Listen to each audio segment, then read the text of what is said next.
Would you please comment on John Brown's relationship with his God and his belief in the Bible?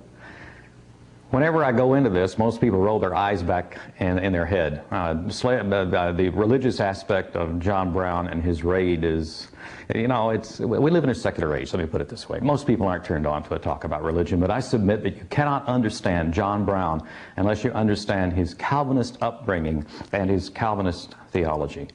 He really did believe that human beings are put on here to demonstrate to God that they're worthy of being reunited with Him in heaven at the end of their lives.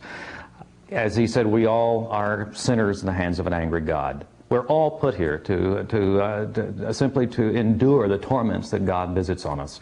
More than that, we are put here too for a purpose. And he believed by the time he had fought against the pro-slavery forces in Kansas that his God was calling him to a special mission. That's what he called it.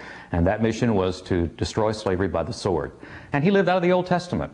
The Old Testament is full of stories where God chooses somebody to save the chosen people and do so by the sword. The Old Testament is full of blood and thunder and swords and warfare and killing.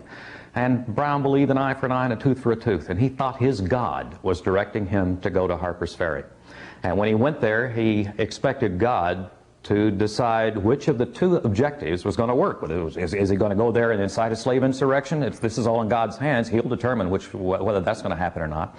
Or does Brown go there to bring the two sections into a collision and by igniting a sexual conflict, slavery is going to die? That too is in the hands of God.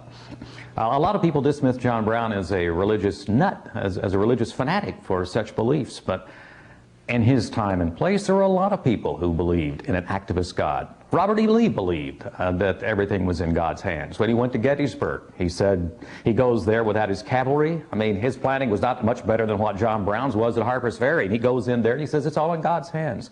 And Abraham Lincoln believed the same thing, that events hadn't controlled Lincoln, but he hadn't controlled events, but the events had controlled Lincoln, and events were in the hands of God.